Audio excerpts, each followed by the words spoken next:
get started. Thanks for coming.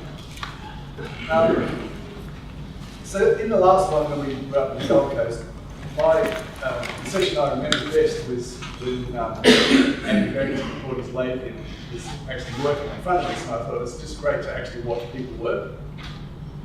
It's a bit more difficult to do that on an Oboe because it's too small for everyone to see, so I thought, well, I'll use the videos.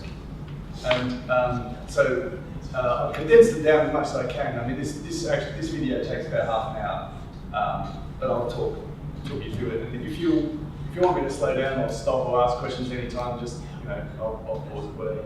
I mean, we've got time to look at the videos and talk and stuff, so don't feel like it has to be like too formal.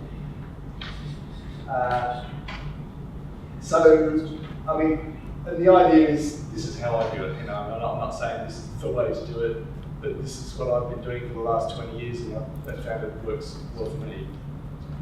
Embarrassingly, I was waiting for the next cracked marigot in order to make this, but the first one that came in was a bloody Howard. That's like the first cracked Howard I've had for about 20 years anyway.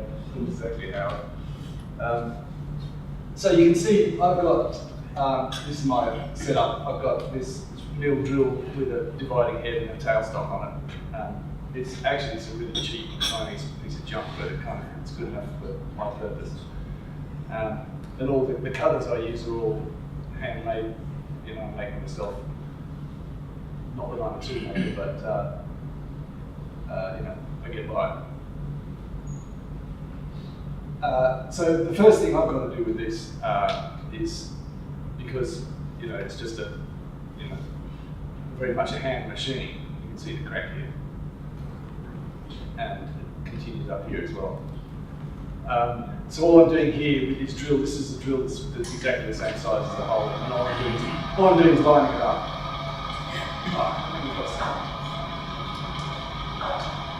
I don't want sound. Right, there you go. Fixed. Yeah, so I mean, I'll use this torch just to get the light right. So you can see the crack going right up there.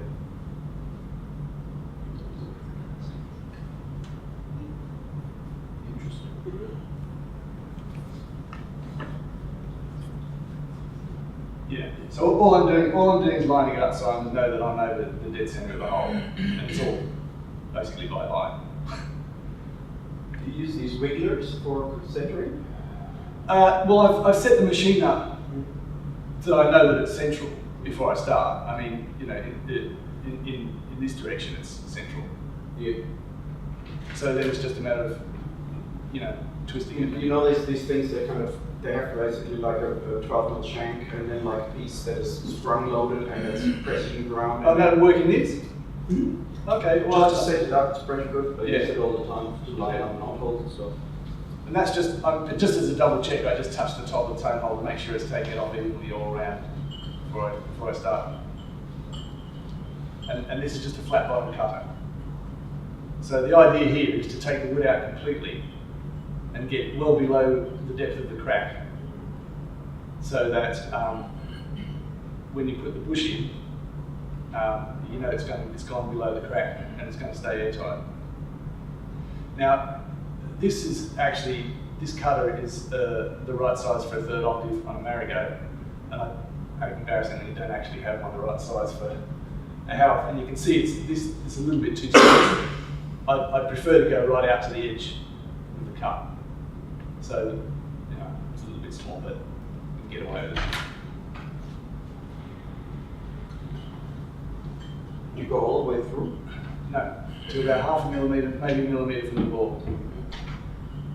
I mean, if you go all the way through and you put the bush in and it's going to be sticking out into the bore, then you're going to have the right reamer to shape it up and all that, so it's not a good idea. This particular hole, because it's a small hole and a small cutter, you can't really see down into it to see how close you are to the bore. So I use this needle. I just feel it. You can feel the lip on the inside of the hole. You can feel how far you've got to go.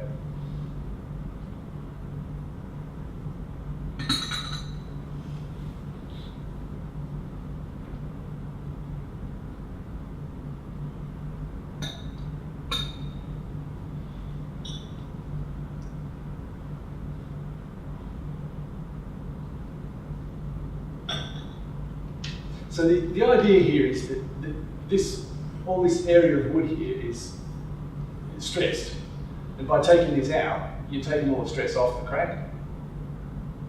And generally, when I've done it this way, it's been a permanent repair, and you should almost not be able to see the repair at the end of it. There's been a couple of instruments that I haven't been able to do that on, and I think that when you get an instrument like that, basically, you know, it's going to crack no matter what you do to it.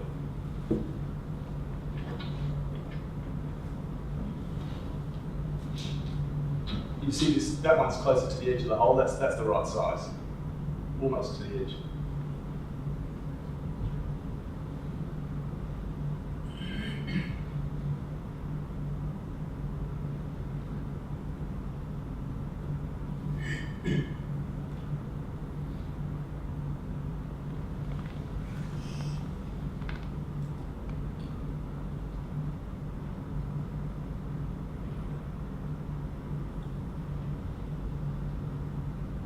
Just make up, this is ebonite I use,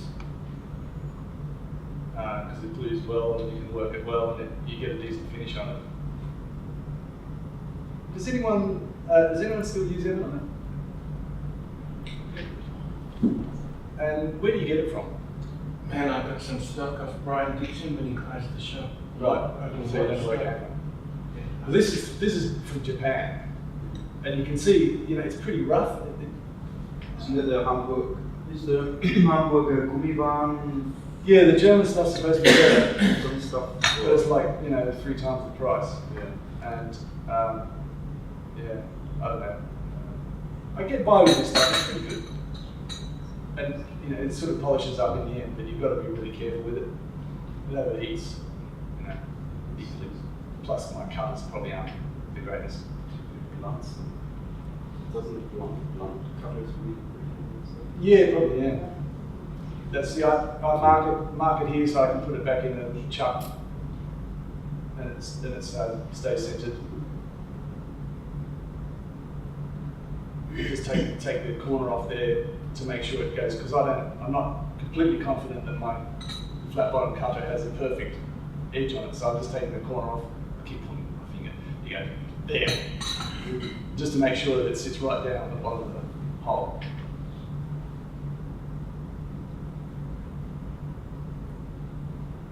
And it's got to be not a tight fit, because you've got to have room for glue there. Not loose, but just an easy fit. That's just measuring the depth of the hole so that I know how long to cut the bush.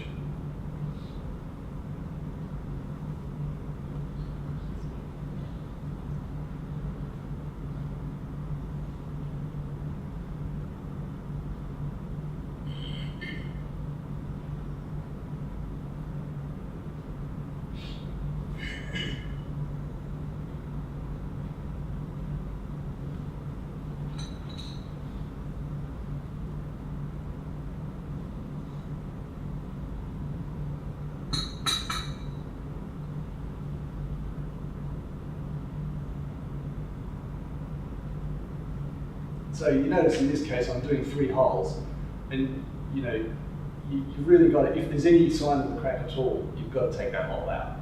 If it was going, often it goes down into the top plate hole as well.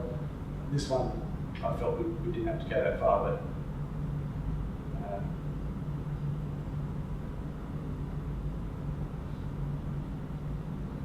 the more pressure you can take off that wood, the better, I think.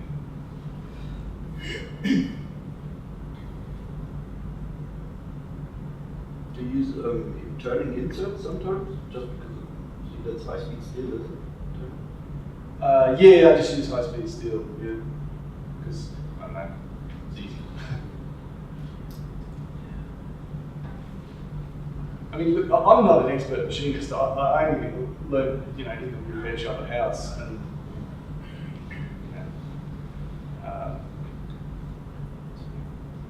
you've never used tips to do a job like that. yeah. Tips don't cut, they push the metal or wood off. They don't have real sharp cutting edge on I think the aluminium ones work really well. I find it. I use them all the time. So When you wood high speed steel, one way out too, you wouldn't touch it. Yeah, I mean, I struggle to keep it really sharp. Oh, and I made a mistake here. I blew them up. Normally, what you should do, and I'll do it, you'll see in a sec, is just to put a bit of Vaseline around it. Because when this goes in, there's going to be glue squelching out everywhere, and you need to be able to remove that. So, I should have done this first, but you'll see it when I cut the holes. See how easy the glue peels off, just because I've got a bit of Vaseline there.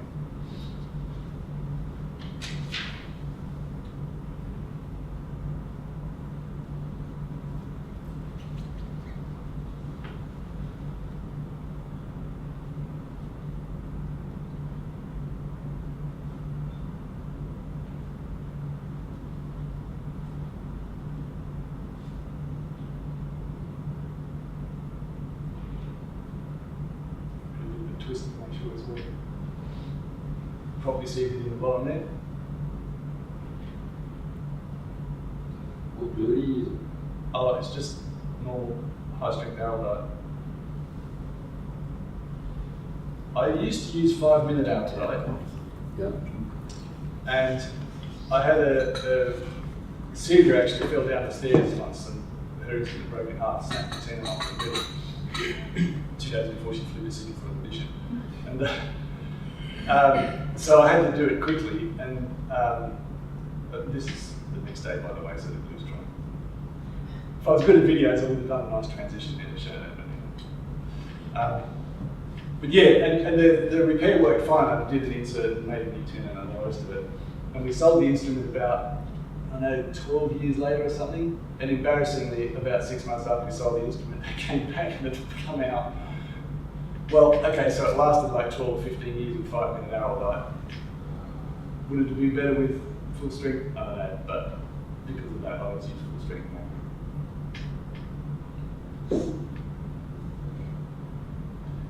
So yeah, look, I mean, I don't know, this cutter, you'll see how rough this looks, because I'm taking away the material quite quickly here.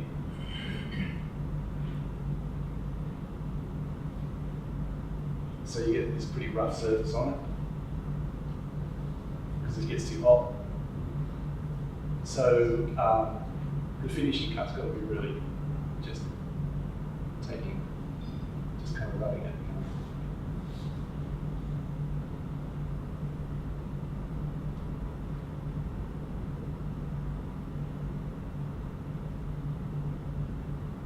And what's the reason it's only hard rubber that you use? Or have you tried different materials? I've tried the Delron that sort of thing, but it's too hard to glue and it melts all the time when you try to cut it. And again, that might be the quality of my cutters more than anything else.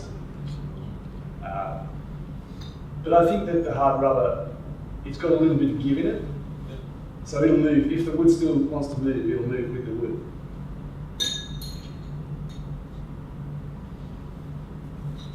I mean, sometimes people use wooden bushes, but I mean, it's going to have the end grain up the wrong way anyhow, unless you want to try and turn it sideways and match the grain up. But if you're going to do wood, well,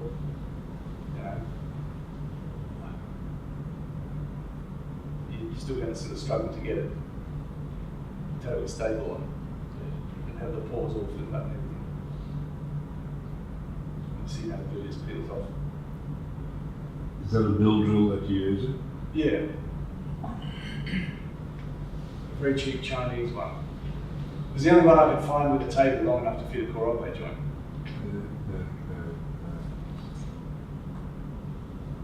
But I had to actually take the motor off and put a proper decent motor on it because it's so bad. That's normal. Yeah. But it works okay. It works okay as long as everything that doesn't have to move is locked. Yeah.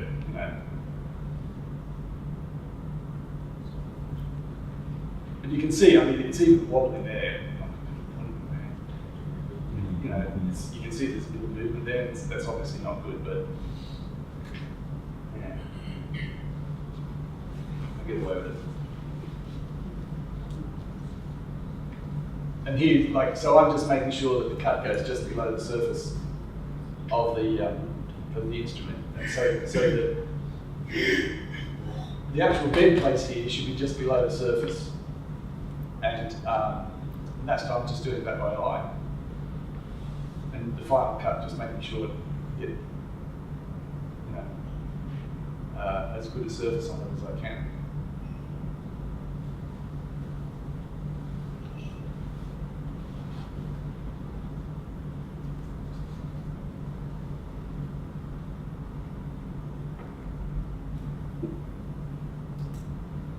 So did you get those cuts from now? No, I made it. But again, not very well. It's like, I've made a few of these and it takes me forever, and usually I have to make 3 to get one right. Because I'm just sort of guessing angles, and I'm very much an amateur to make it. I wish I could do it better.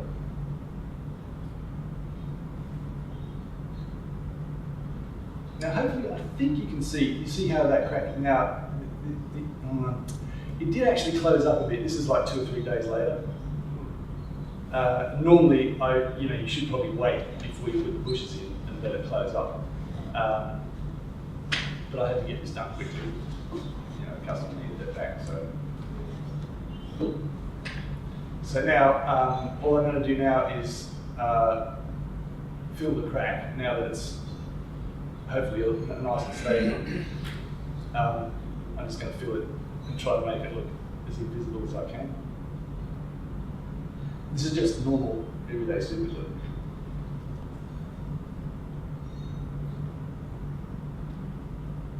Do you grease the surface slightly so it doesn't? No, I don't actually. But you'll see how I deal with it in a sec. But Have you ever tried that Loctite glue? That's the cyclone, but it's black one that's used they have that. for putting hands on billiard cubes. Okay, I haven't seen it. It's one of the So it's a same super glue type thing, but it's black. Yeah, it's one of the Loctite. They've got about 6 or 7 different cyclones for different purposes. All right. And I found it's really good with dough. Okay. Well, I've tried the thicker stuff, that's more gap filling and stuff, but I don't know. I haven't found it any easier to work with than the thin stuff. So yeah, this is just like a 3-corner scraper, and this is sharp. This one, I hone it up, so it's really sharp.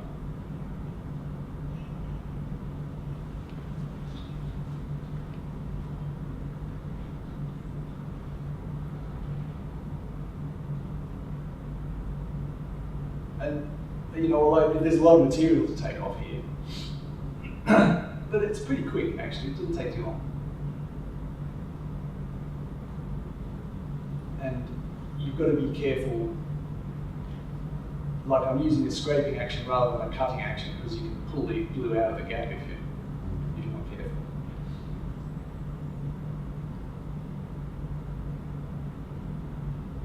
I always work at this pace, you see. Pretty quick.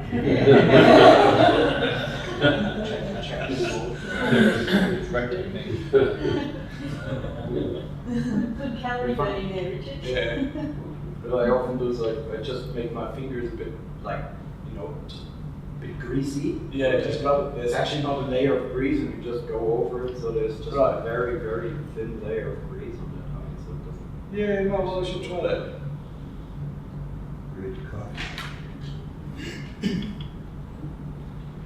I mean, you can see that this is a pretty ugly finish off the scraper, but it looks worse than it is. And you don't have to do too much finishing to get it good. So you don't mix glue dust or anything with that super glue? Not for a gap that size. I don't think you can get the dusted down into the crack enough. But you'll see at the end of this, it's almost invisible. Like if you know it's there, you can see it.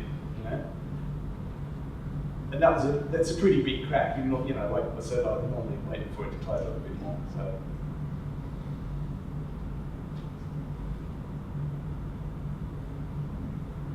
This is just 400 grit. I don't have to start with anything coarser than that.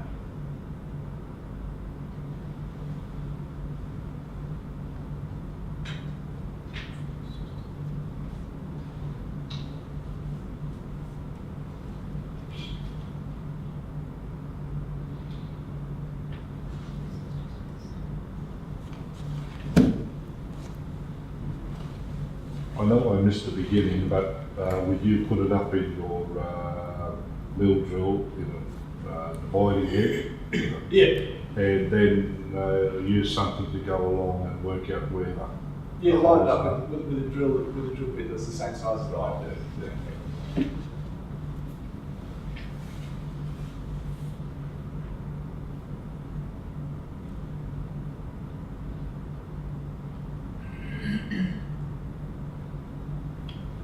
So then I just do 400, 800, 1200, and then finish it with 000 wire wool, and then a bit of polish on the cloth, which you see.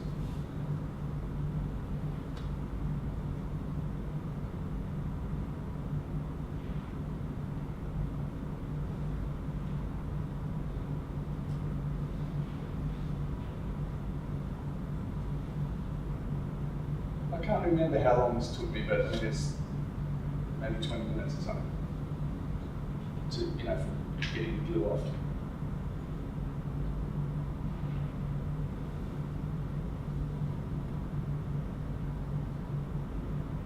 Does anyone else use this stuff, this quadruple zero wool? Yeah.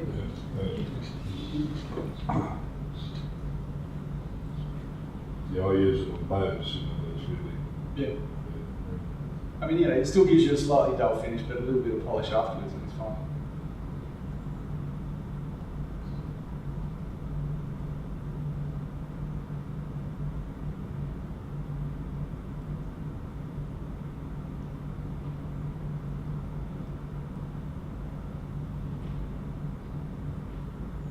Yeah, so it's just a bit of rouge on the rag.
So, how's that look?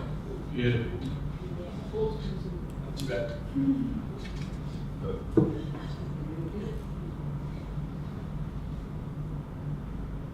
If you get, I think you'll see it when I turn the thing. If you get it in the right light, you can just about see it. There you go.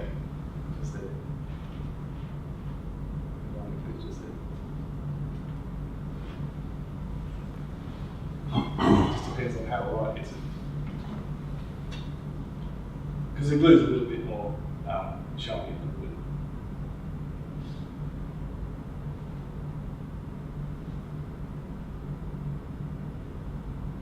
And these pliers for the posts, is there a reason why they're so big at the front, or is that for drilling them as well, or? No, only because I mean we used to make them ourselves, those pliers at Howard's, and because you've got to grip so hard, they end up breaking all the time. Right. So I used to use this really big ones. It was just an old pair of pliers that I inherited from Sue's grandfather, actually. Those are the best. Yeah. usually. Yeah. You can just see the crack of it.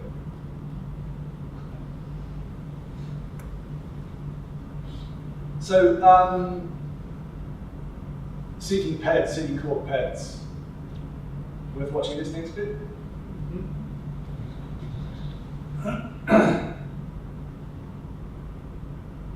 The drill keys on oboes are just about the most difficult pads, I reckon, to get right. I find them the most difficult.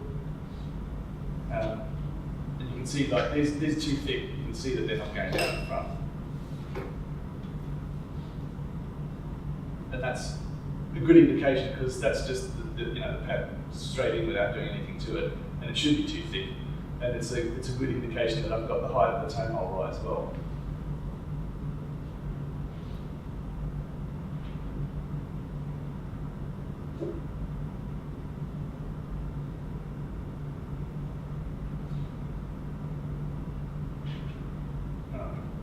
Didn't quite see that. You can see the impression on that.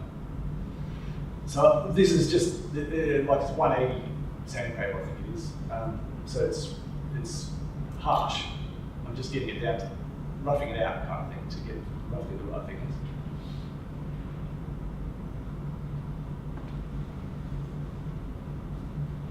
This is actually really hard to do, because normally I've got my head over like this, but I've got the camera over my shoulder. So I'm trying to do it like this. It's really hard. I find it really helpful to just stick it on like an old clarinet reed or something. So you have like a spatula that you can use, and you hold it the other way around, so you can see the imprint while you do it. I find that works quite well. So you make like a. I don't quite understand what you mean. The underside of the clarinet reed's nice and flat, so Yeah. you glue the sandpaper to it. Yeah. Oh, you glue the sandpaper to it, yeah. Either that or old blocks of rosin, I'll flatten that. You can get big emery boards Yeah. for mats. Oh, yeah. Yeah. You can get like the really finer, like polishing, Yeah. and they hold really well. The ones Oh, that are yeah. made Well, of- what's the ones that are made of glass are pretty good. Yeah, they're perfect. The nice thing with the clarinet reed, you can actually use it when the key is on the instrument, because it's thin. Oh, I see what you mean. Yeah, yeah, just go underneath it. Okay. I haven't tried that. But again, I mean, this is just getting it roughly the right thickness before the real work starts. So, and I get this pumice leather, how it's used, flat pumice stone, which you'll see in a second. Right. Pumice? Yeah. So, and this comes in different grades and stuff. When do you get that? You get it from I Howard's? get it from Howard's, yeah. We've had it years ago, and I've been trying to get it since, and Maurice gave me some pumice straight Yeah, I to have a the few yeah. pumice stones here, because you find that stuff on the beaches in New Zealand, so Right. I grab it and just cut it with like an hacksaw. I have a few pieces there. Yeah, that's right. You just cut it with the hacksaw and polish it up, man. This is synthetic, which they started using a few years ago, and I don't like it as much as the old stuff, but I mean, it works. It clogs up quite quick. You have to keep re-sanding it so it's solid. You got two colours, orange and green. Yeah, and I can never figure out. They seem the same to me. The orange is a bit coarser. Is it? Orange or pink? It's pinkish, yeah. But it's not as good as the real. No, I don't think so. Yeah. Bleach, orange and stuff like this. Yeah.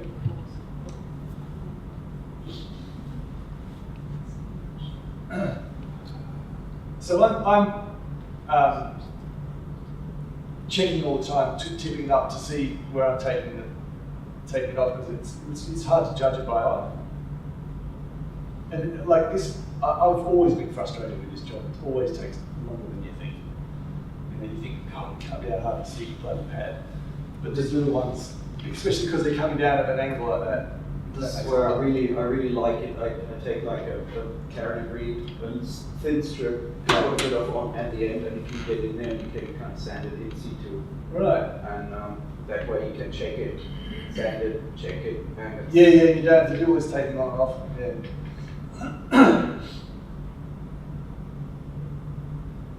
And you've got to check it on all, like not just front, back, side, but the diagonals as well. And then this is like the finishing stroke, just like it was just a bit tight on that one edge. So.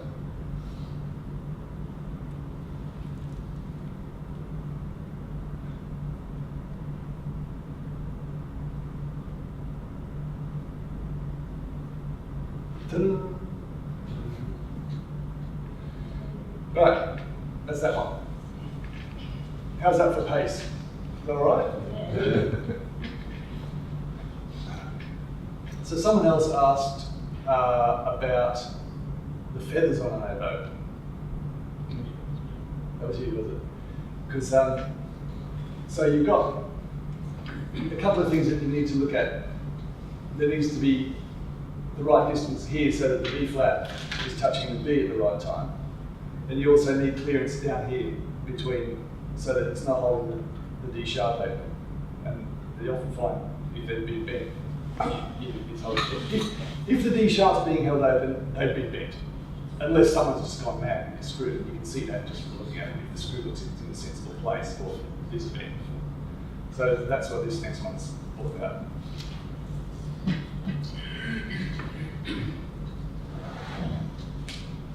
So this is merry-go, and you know it doesn't look that bad on the thing, but that's been bent in a bit, and you can see that the B flat's going down way after the B. You can see it here as well,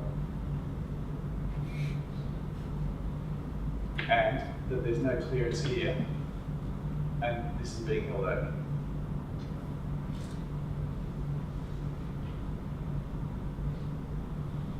And the gap here, there's too much gap there. They should be quite close.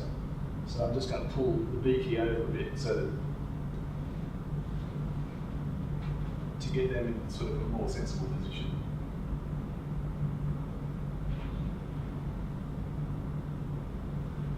And so you still, that hasn't altered this. It's just got the B in the right place.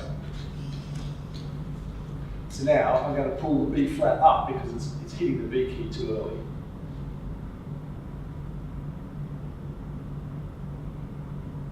That makes sense? So now you can see I've gone too far because now the B is coming down way later than the B flat. And also, you've got a huge amount of clearance here all of a sudden.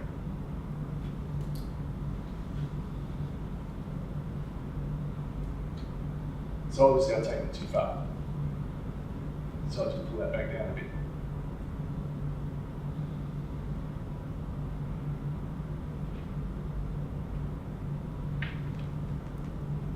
Which is a bit closer, but not quite. You can see now, right? The B flat's hitting before the B. And I don't even use paper to get that adjustment right. I just do it by eye. I found that it's more reliable than doing it by paper.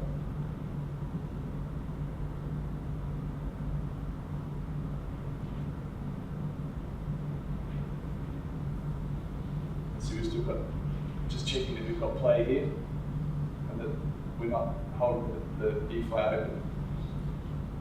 And I'm just taking a bit of that play out because there was too much. Let's screw down a little bit, just check that there's a little bit of play there. Make sense?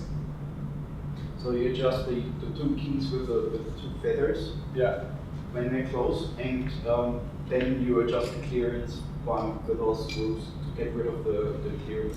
Well, yeah, the thing is, I'm getting it as close as I can, bending it without touching the adjusting screw. As long as the adjusting screws look as if they're in a sensible position. You know? Which they're not on this one. This is a different instrument, right? So the first thing I noticed about this one was that this screw's way down too far and the vent is being held open. And so is the B sharp is being held open.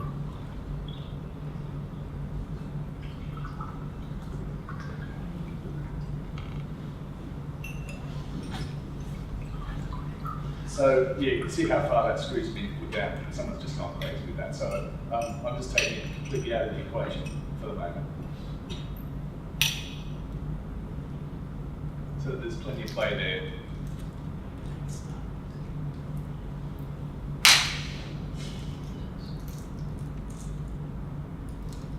Yeah.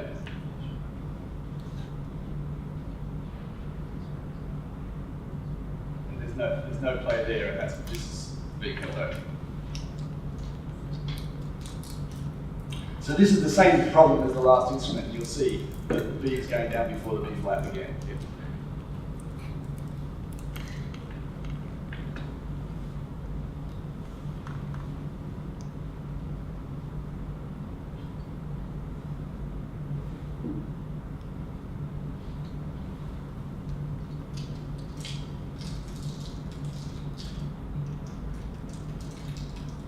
Oh, and then, yeah, I'm just checking that this screw is looking okay, I mean, and that's a reasonable position for that screw to be in. So it's not because the screw's moved down too far. So I'll pull that back up again, same as last time.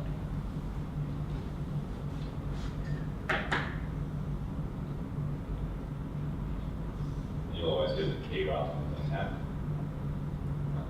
Yeah, well, I mean, if you look at the tab, it's obviously been bent up, yeah, sure, but I mean, they get bent because usually these marrow gates get bent in the case. Someone's dropped the case, and you know, the case is where they get bashed in the case. But so I think in this case, it was, you know, it's close enough that I can just finish it with the adjusting screw.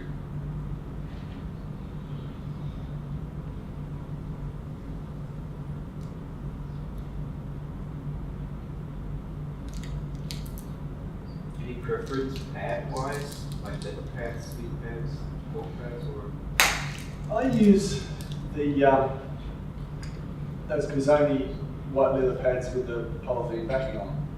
I think they're great. The Pisoni white leather, yeah. But the ones with the polythene backing, yeah. See now what's happening is that there's way too much play here, and this is hardly opening. So now I'm putting that back to where it should be, and so that the B opens properly. But you still got, you know, you've got to keep a little bit of play there, yeah, so that the vent closes. All right, this is Howarth, which has got a different problem because it's been bashed on the B key. The B key's bent down there. I mean, you know, that's obvious just to look at right from the start. You can see it, that one's bent down.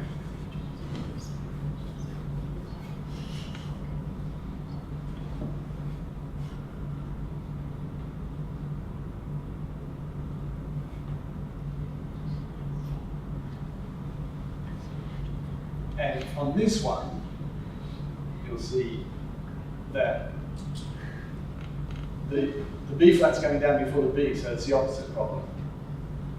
And there's also there's a huge amount of play here. There's way too much movement there, and this massive gap here. So the B flat's traveling a long way before it hits the B. So I'm going to pull the B key up, because that was the one that got bashed.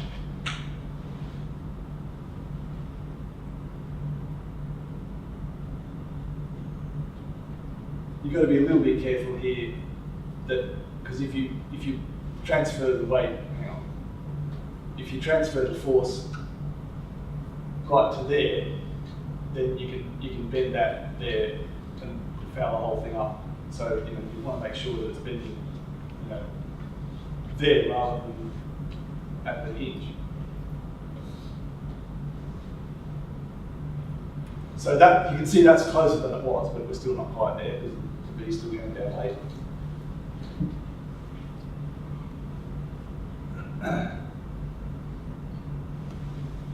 As a rule of thumb, do you get to start together first and then worry about closing together second? No, just both at the same time. I mean, they have to start together and finish together. Yeah. So I don't know. I don't think I particularly look for one before the other. But you've got to just screw on the B flat so you can do the final.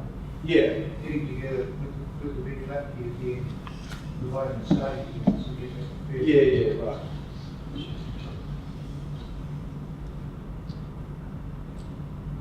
So yeah, I couldn't pull the B up far enough, so I pushed the B flat down, and then I went too far. So now I'm putting the B flat up again.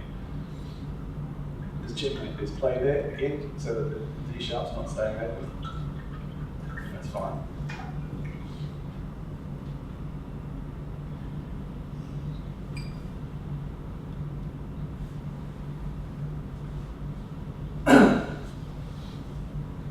And then, as you say, doing the final adjustment with the screw.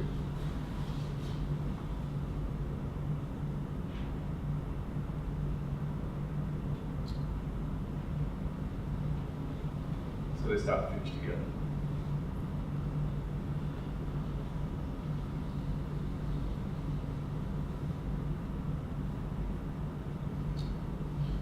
Do you balance them up with paper or just by eye?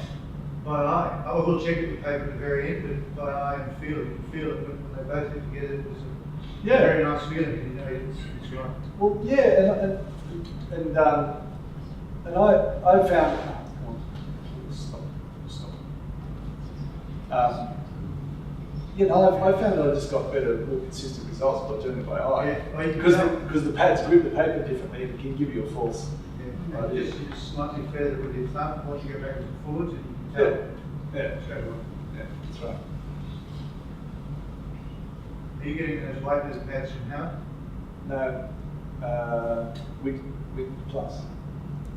Where are they? Oh, somewhere in Northern England, Birmingham, somewhere. Oxford Shield. Oxford Shield. North of London, yeah. Yeah. Are they sold as Oboe pads or Parian pads? I think they're sold as bassoon pads. All right. Yeah. I mean, I don't know that they've got a reputation of being super high quality pads, but I just like the leather on them because the leather's nice and soft. They last. They last forever, and I was getting them from Windcraft, but the ones that were coming from Windcraft looked absolutely identical, but they didn't have the polythene backing, and they just couldn't get them airtight. The polythene backing makes a massive difference. Did you try Glotterm pads? White leather Glotterm pads? I haven't Try tried it it. a little on there. So they have that nice tip. You know, like a clarinet pad. Oh, I see. And they're brilliant. Okay. They're also really nice to deal with. Yeah. They're fine. Okay. Well, I haven't tried them. I mean, I just ended up using Windcraft, not Windcraft, but Wind Plus, because I found them they were really nice to deal with, and they really always got stuff in stock. Getting it quickly is good.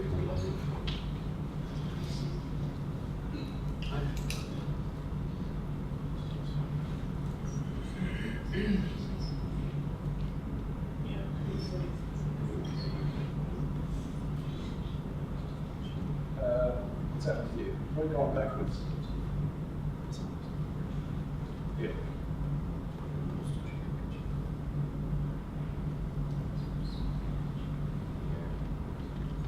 Anyway, I think that's clear. Is everyone seen enough of that?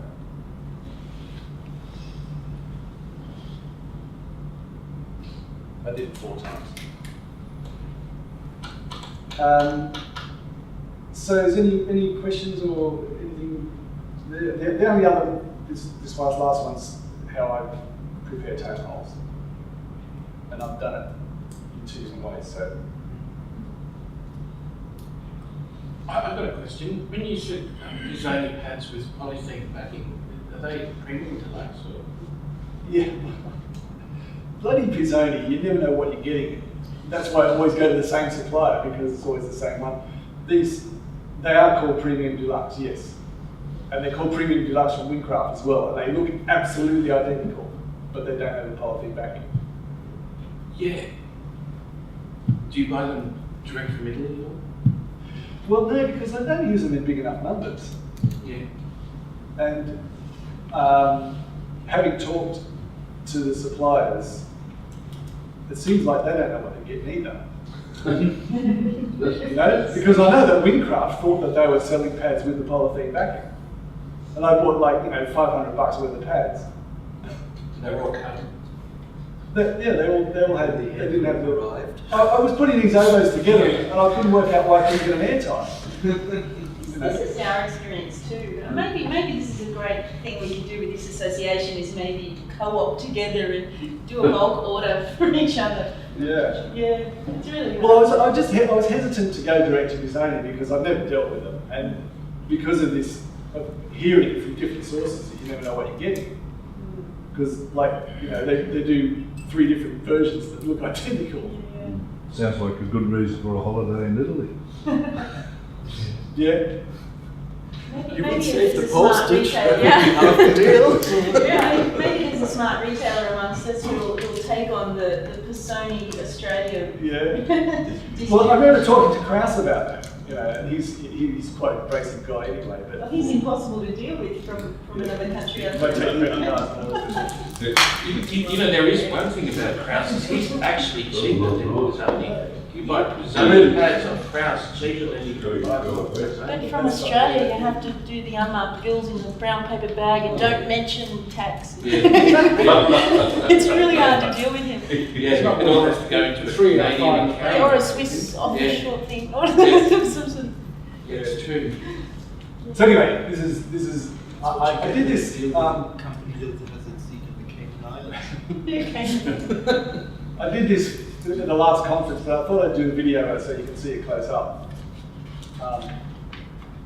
Obviously, I'm going to use shellac first up, so I'm just cleaning it with metho because it's kind of primes the surface a bit for the shellac.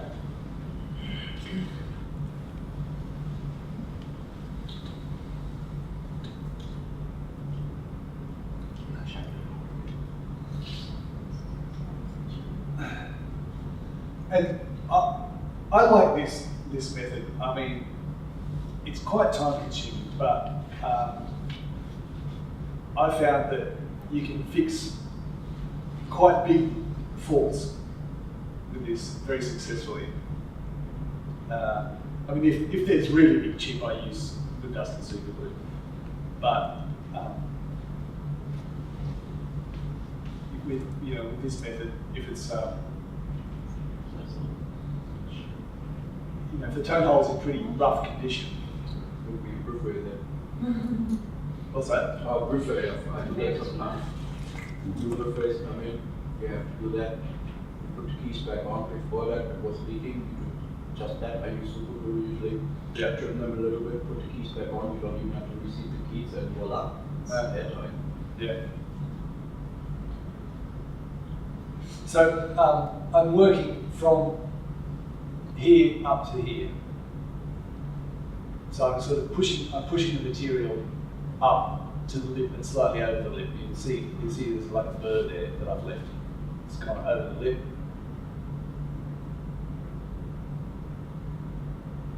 Would a soldering iron work for them?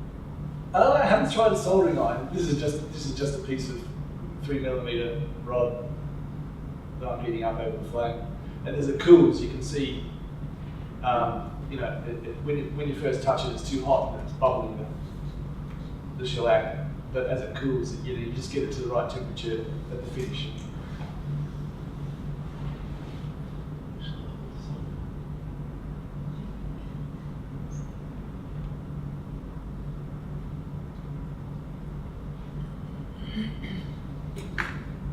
And the idea is here that this is the surface that we want to write. I'm going to worry about the inside bevel later on.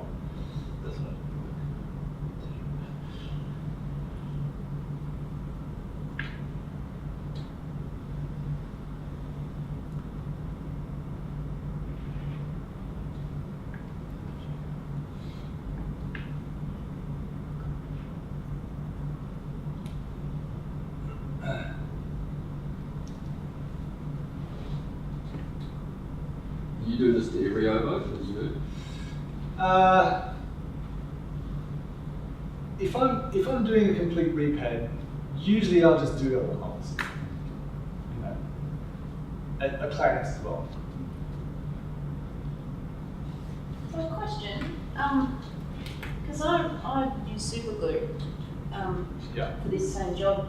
Because as I understand it, super glue will actually climb right into the grain very deeply inside, and there's less chance of it disappearing and creating a leak later on. Is that the same for shellac, would you say, or? Shellac probably doesn't penetrate as well, but because I'm putting it in high, Yeah. you know, so it's going to run It's gonna run. pretty deep. And I've had clarinets that I've done like 10 years ago, and they've come back, you know, to have patch replaced or whatever, and I haven't had to do it again. Yeah. There's much more tolerance, I guess, with the clarinet pad C. Yeah. And this is just a normal 60-degree countersink. And I do it by hand, gently. And if I keep twisting the instrument around, because obviously when you're doing it by hand, you're not going to be like machine perfect, you'll be wobbling a bit.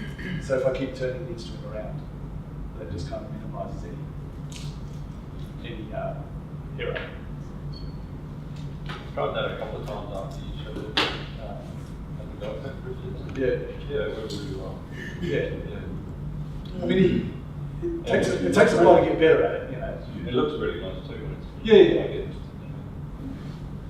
And then obviously, you know, you don't want a big flat. Often, you know, you see instruments that have, you know, people, we'll make sure this tone hole's flat, and there's this massive, great big, you know, flat surface here. You don't want that, but you do need to make sure that the top of the hole is absolutely flat.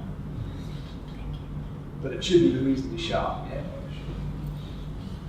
And you could leave it like this. You know, this finish. Once I'm satisfied that I've got that, just try and get the top, I think, flat on the hole.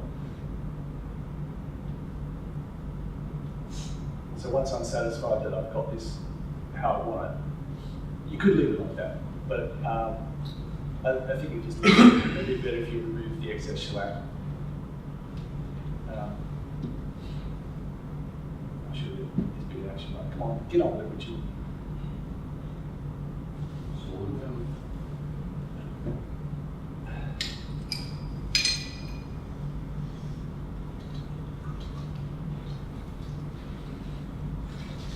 So again, this is the same scraper that I use for the super glue. It's really sharp. And again, you see working up from there just to the edge of the hole.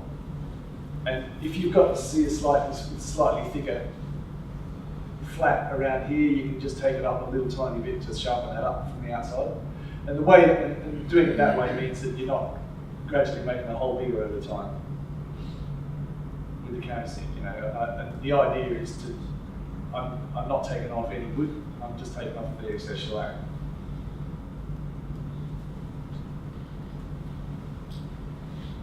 Sometimes when I do that job and it says bigger ink, I put like a neoprene plug in that I put a very thin layer of cork grease on, and then just allow you super glue. Just let the super glue run around it, and then pull the bung out and then work with it. Because then it kind of really creates like a hill, that you can work with. Right. Yeah, well, I mean, I use super glue as well sometimes, but I found that it'll only fill the tiniest of pores, and you can use the thicker stuff, but then you have to wait for it before it dry. And I don't know. I just find this easier. You should build it up and use like a thicker needle spring. Yeah, that's right. Yeah, the flat end of the needle spring, and then you can kind of just build it up that way. Yeah, and it doesn't run everywhere. Can I just make a suggestion about the super glue? If you're in Loctite technical representatives, they've got probably 10, whatever number of super glues that they make. Yeah. And they have particular ones that wick very, very easily, but some of them are made not to wick. Okay. So when you find out from them which one will do what you want, you end up with a terrific result. Right. Yeah, well, to be honest, I haven't mucked around with many different super glues. There was... Zap. Sorry? We use Zap, actually. There's different grades of that. Well, I always buy Loctite from the bearing place. Okay. And, they've got one that glues rubber, for example. They make windscreen rubbers out of it. And another one won't because they're water soluble. So, quite extraordinary what they have available. Yeah. So when I use super glue, I'm only going to use it on holes that have only got, you know, tiny. They're almost perfect. And I actually don't put it up this surface at all. I'm only going on the inside up to the lip. It's, you know, maybe slightly. I've actually got a little bit too much on there. I just want to go just to fill in that any imperfections right on the top there. See, I don't want to see that. For me, that was just a bit too much, but I'll move that with the scraper at the end. The Riffler file will take that off if you want to. Right. I've used shellac dissolved in methylated spirits. Yeah, that's what the soft shellac is, yeah. Get it to whatever thickness that you need, and so it could do Yeah. the bigger grains or the smaller grains. Sure. You know, much more.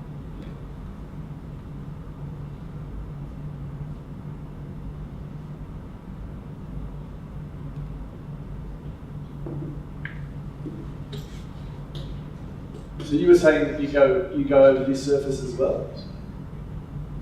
You go over the outside surface as well when you do the super glue? That depends.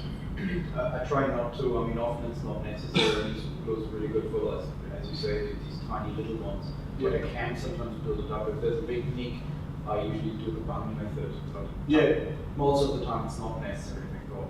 Yeah. But I made myself some special shaped cutters. It's basically just to piece of tool steel, turn it to the right diameter, turn it a bit hollow so it acts like the shape of the not the pad seat, and then I just cut like slots in it.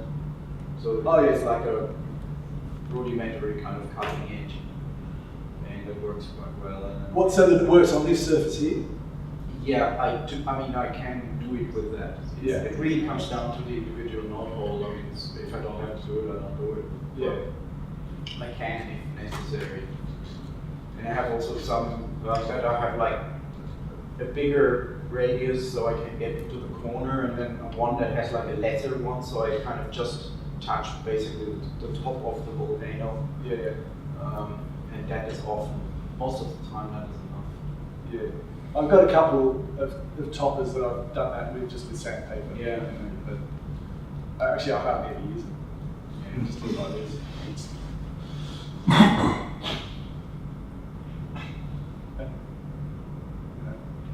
And the countersink.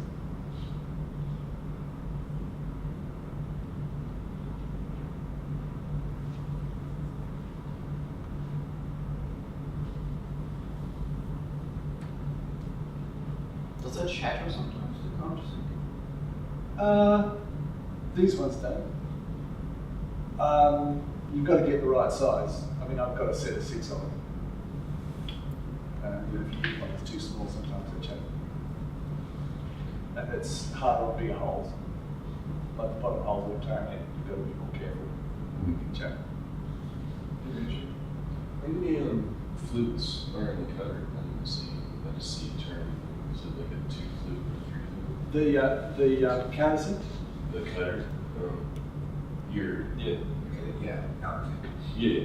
Yeah, I don't know, 3 I think. They're not even expensive, I mean, they're just cheap countersinks. I buy them for the Thayer valves, for setting up Thayers. Right. The guy I was speaking to, because I wanted a 6 flute, and he said, the more flutes you have, the more chance of chatter. Yeah, right. Getting. And he was right, so it was good to know. Less is more.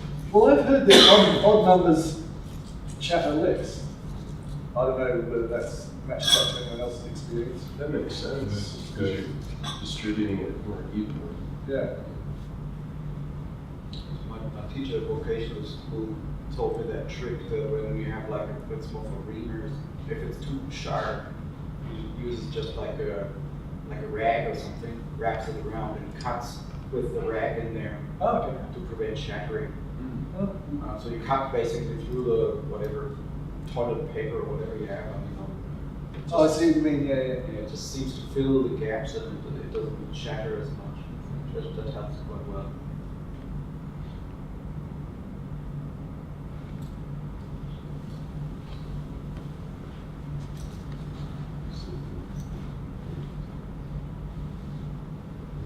that the topper there, I put 400 grit paper on it, and which is really, it's a bit too rough to start with for the first couple of holes, but once it starts to get clogged up, it's about right. So you use just a flat one? Flat. It's just that for topping the, yeah, for getting the top of the tone hole flat, yeah, it's just a flat. We have the tools that they're slightly concave. I've got a couple of those, but I hardly ever use them. I mean, you have to be careful because obviously you don't want to take too much off the top. You don't want a big flat surface on it. But Brute makes a nice set of those cutters. He's coming with a laser mill. yeah.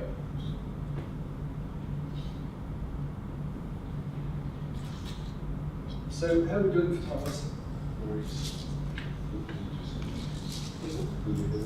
Quarter two. Did you say?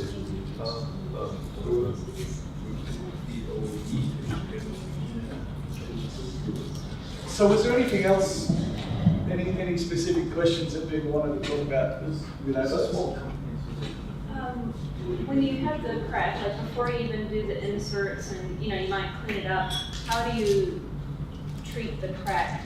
I mean, do you prefer to try to get it to close up in some way, or how do you? Ideally, you leave it on the bench for a week. Okay. And let it Just close up.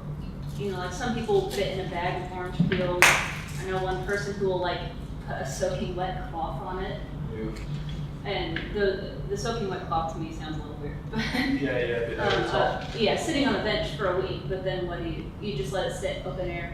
Yeah. So do you want the water to get out of the wood, or you want more water to get in the wood? Well,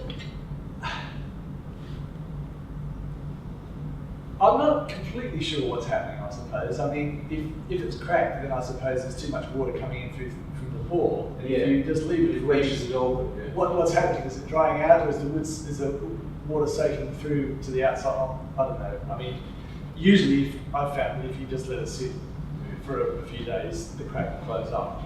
Yeah, what I do when I repair cracks in wooden flutes at a tuning slide, often it's like the timber wants to shrink, and it can't shrink, and then it cracks. So you have to remove the liner, clean that all up.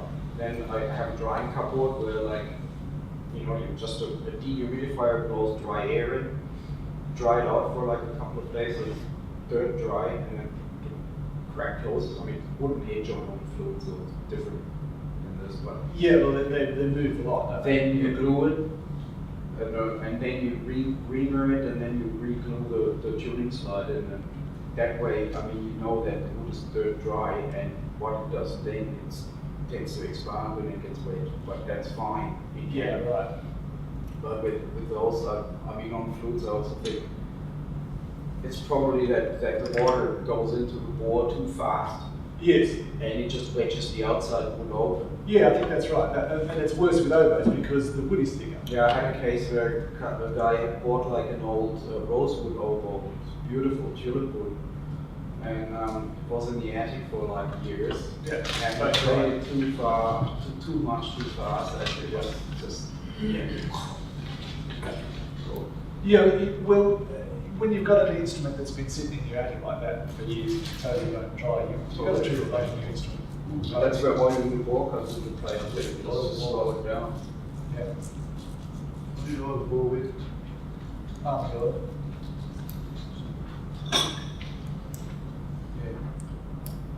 Yeah. Someone was saying, Jeff Pierce was saying, linseed oil. But the thing is, it's so thick. You know? Yeah, I don't like it. Once you put a coat of linseed oil on something, you can never oil it again because the linseed oil dries with the skin. Yeah, it dries. And it's a sticky skin. Yeah. And You don't want that inside your attic. it's impenetrable unless you go and sand the whole thing down. Yeah. Yes. Richard, often have customers ask about water management. Yeah. What would be your standards of Well, you've got to have the pipes absolutely clean. And sometimes, I put them back and I thought they were perfectly clean, the bloody things water up again straight away. And then, maybe I haven't got them perfectly clean, I don't know. But usually, if you get them perfectly clean and put them back together, they're okay. One thing I do sometimes is to get a little tiny bit of Vaseline on the end of the pipe cleaner and get that down. Try bend the end of the pipe cleaner over, just a tiny bit, like there's a couple of millimeters at the end, and try to make a little circle of the ball around the hole. And it doesn't last forever, but it does keep it at bay for quite a while, and that generally works. And then the other thing that you can try in desperation is Maltesers inserts. You come across that? My next question to you, what do you think of Maltesers inserts? Yeah. Well, I haven't used Maltesers. He makes these inserts out of Teflon, right? So you leave the box in and just do the top part, replace the top part. But he charges like $180 each. I mean, how long does it take him to manufacture them? Right? Yeah. It's mad. And Kashun's making it for you now anyway, so I bet Kashun's manufacturing for about bloody $10 each. Yeah. I remember Daniel Bangham in Cambridge. Yeah. He came up with some sort of solution with a special equipment that is made out of some whatever material. I don't know if he still does them, but I told Jeremy at Howard's he should do something because, like, if you can get them out there for $50, you'll still be making a massive profit and people will buy them, not for $180. But I have put some of the Ortusos in, and I think they're pretty good. They are good unless you over tighten. Yeah, Strict and straight. Yeah, that's the danger with them because they do break really easy and at $180 a pop. That's what are they made of? What's that? what are they made of? Teflon. Teflon. Yeah, it just turns them out of Teflon rod. But do they work? I mean, do they? Yeah, they do. I mean, I did it for Pete in the ASO because he was just tearing his hair out. Where can you get Teflon for? I've got some. I can't remember where I got it from. Tempted. Yeah, there we go. Are we really available? Yeah, I think you can get Teflon rod. Remember the thing? There was a place in Hamilton that did it. Yeah. Used to get it for run stuff. I don't know what it's like to work with the machine and stuff. Yeah. There was a hobby shop in Germany that did it. Yeah. Well, anyway, I mean, I did these for Pete, and he forked over all the money for it, and I think he was fine for about a year and a half, didn't have any problems at all. And he only started having problems after that time because there was a bit of fluff from the pull-through rod stuck in it or whatever it What was. was ceramic material before? Maybe. And once I cleaned it out, it was fine again. So I do think they're good. But yeah, they're easy to break. What theories behind it? Well, not really. I mean, the water's just supposed to repel off it, I suppose. And of course, they're not cold like metal. So is it temperature? Yeah. Yeah, I don't know whether it's just, he came across it by trial and error or whether there's serious science behind it, but obviously cold metal's going to condense moisture, isn't it? I was telling customers, don't throw the old ones away. Yeah. Put them somewhere safe, don't give it. Yeah, that's right. Demonstrate people put them back. Have you put them in? Wait. Put them in anything? Yeah, I put a lot of new ones in, I also obviously in service, I'm taking them out all the time, but I had one last week and as I was unscrewing it was wobbling on the thread, but Yeah. try to put it back in, you have to seal the beeswax, it just won't hold there at all. Yeah, right. But how do you seal that with beeswax? You can't heat the beeswax up. You can't just got to, just be very quick and just run very fast. Just putting the needle on the wood rather than on the. Oh, you mean after it's in? Oh yeah, well, Yeah, right. Okay. Still there. So you're not putting it on the thread. No. Yeah. Thread, what thread? Yeah. It's strict. Yeah, right. Because I always put, when I do with metal ones, I put the wax on the thread. Right. Melt the beeswax into the thread and then screw it in. That's the next question. Yeah. I tested if they're not holding air, then I just seal the outside Okay. with wax. But if they're holding air, I don't do it. Yeah, right. Because if people want to clean their own optic boxes and they see the beeswax, they're too scared to disturb it, so they don't do it. Yeah, I see. It's good logic. Yeah, so if it doesn't need it, don't do it. Well, that is the trouble. If you do the beeswax on the thread, and people take it out to do it themselves, they put it back without the beeswax, and it's probably going to leak. So, the other thing about that is as well that occasionally if you've got too much beeswax in, you can end up running it into the hole, and you have to start again. Yeah, which is why I have to. Yeah. But if you're careful. And also the holes, so we put the remove. Sometimes they're right the way through, so you wax them. in the holes. Yes, you have to wax them sometimes. Yeah.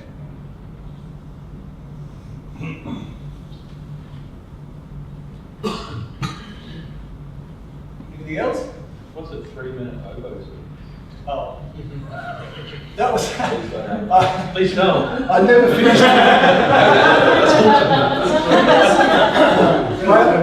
my plan. Well, I was going to do a video to put on YouTube, just like some publicity stuff, to condense a 5-hour overhaul into 3 minutes, but no, I didn't really have much success with that. It's too big an ask. Is that a clarinet you're playing on the pizza? With oiling the ball. No, the bottom of 3. Oh yeah, that's That's what's triggered. I don't. yeah. I have no idea what that picture is there. I mean, I'm really crap at using iMovie. I don't know what I'm doing, but anyway. Oh, I think that's about it. Did you ever come across, like, if you're in these clock games, you check the joint with the magnetic and there's like this kind of leak. It's got a little knot in it, yeah. It's But pretty, you don't see it actually. yeah. It looks perfectly, and I've had that a few times where I checked with like a 6B pencil that is really like soft and Yeah. rounded over the tip, and you go along the imprint, and then you can feel like it's like, Yeah. and you come out again, and Yeah. Well, actually, yeah, but I haven't had trouble with that since I started getting cork pads from Wing Plus. But they're really consistent. They're expensive. They probably play Mozart to their palm trees while they have it. I'm still getting my cork pads from house. It's actually cheaper from Wing Plus. Yeah, there was. I think just when I moved back to Australia, for some reason they were sort of a bit iffy about supplying me those because they kept running out themselves or something like that. And I thought I won't bother them. Yeah. So I stopped getting them now. Maybe that might change. You can also do some cork pads which are half the thickness of the normal overpad. Yeah. That'd be great. Yeah. Because you don't have to cut the pad down, but you Yeah. actually just whack it in and start painting. Yeah, I had some thin Oboe pads, cork pads. I can't remember where I got them from. But Faris does as well. who? Oh, Faris, Faris, right. Yeah. But there was a couple that I put in and they were too thin to start with, and I thought, I've got to build it up with a bit of wax, and I thought, I just went back to the old ones.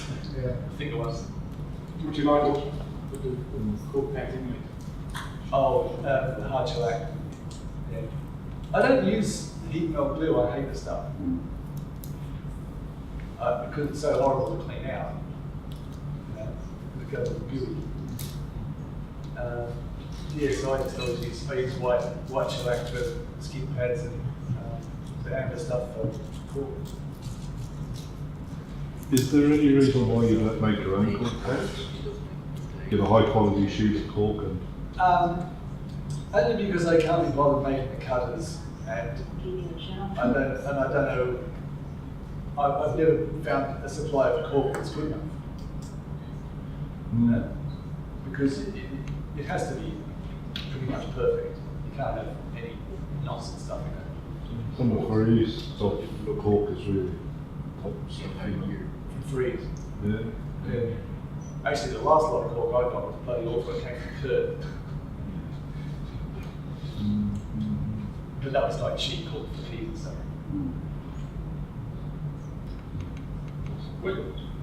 When you say you don't like hot glue because you can't clean it out, how do you clean that? With the hot glue. Yeah. Well, Like I don't use a hot glue. you can use it. I suppose you can clean it out cold, but it's quite hard work. And if you heat it up, well, it just strings everywhere, and you can't. I like to have the cups totally clean. If they're, I clean them out with a cotton tip and metho while it's hot. But if it's hot and you just have a little oil bottle full of metho, and when it's hot, you put a bit of metho in there, it pumps up. Oh, When so- you scrape it, it pumps up all together. Oh, if you use a lot of metho. Yeah, so it's like a hard swimming pool. All right. And it all, like the hot glue just goes, Okay. and when you scrape it, it all pumps up and comes out, and then you wipe it out, and method. All right. We'll try that. But I don't use hot glue. But cleaning it, that's, Yeah. it's quite easy with it. So you use shellac.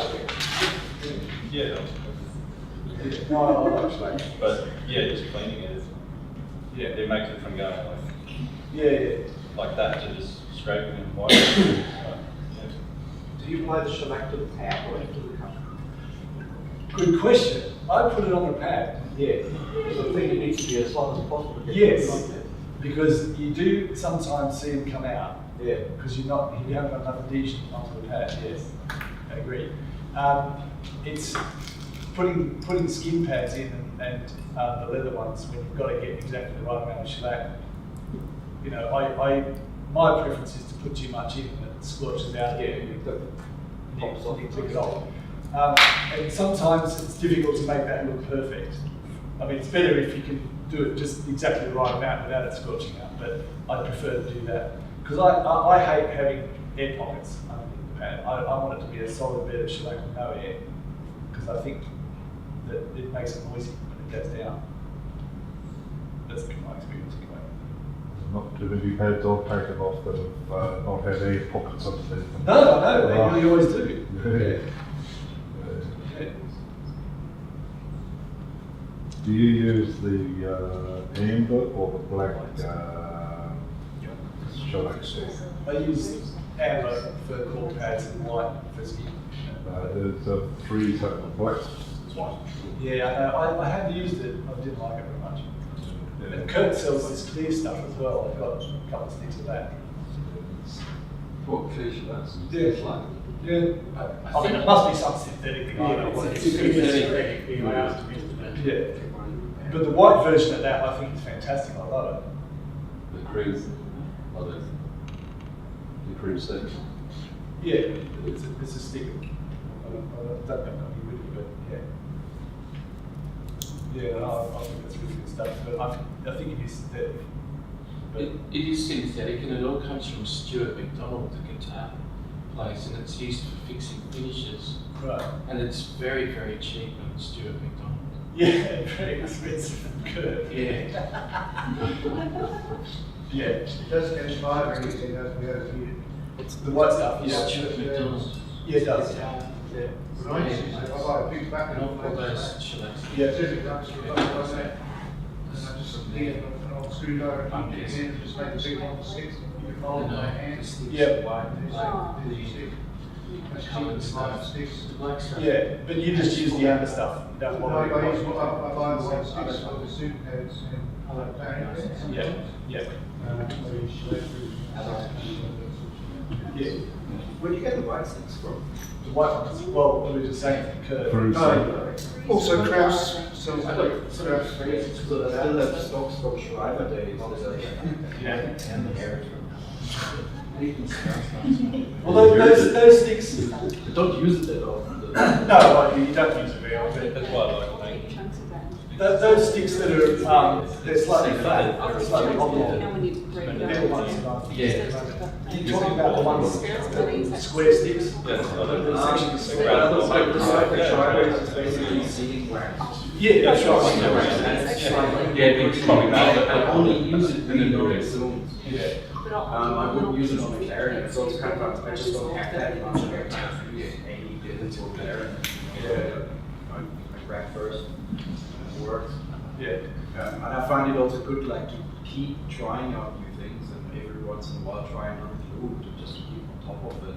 Yep. Have you tried George's glue? I must try that again, yeah. I use it for bladder pains generally. KPB has a big bag of that stuff that I might scrounge. I've got tons of mixture of popular. Oh, by the way, has anyone solved the problem of the contact cement? What is it? Don't use the quick contact. Yeah, that's right. But someone said that they've changed it again. It's still saying it was vertical and horizontal. Yeah. I wasted money on 2 tubes, didn't it? So I used the secret glue that you can get the smallest parts you can. Yeah. Beautiful, and it's just a thing, and you just chuck in some mineral turps, make it a bit shaped. Really? Yeah. Turps? Yeah. Okay. Sorry, which one is it? Because I'm using the Boston version. But the thinner for the Boston is horrific. Yeah. You can't put your fingers on it.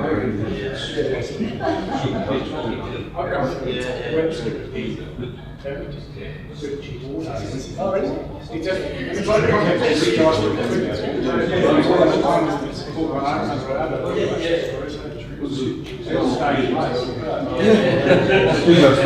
What?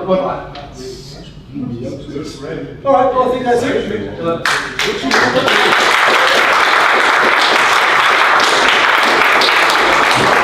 Contact cement you use?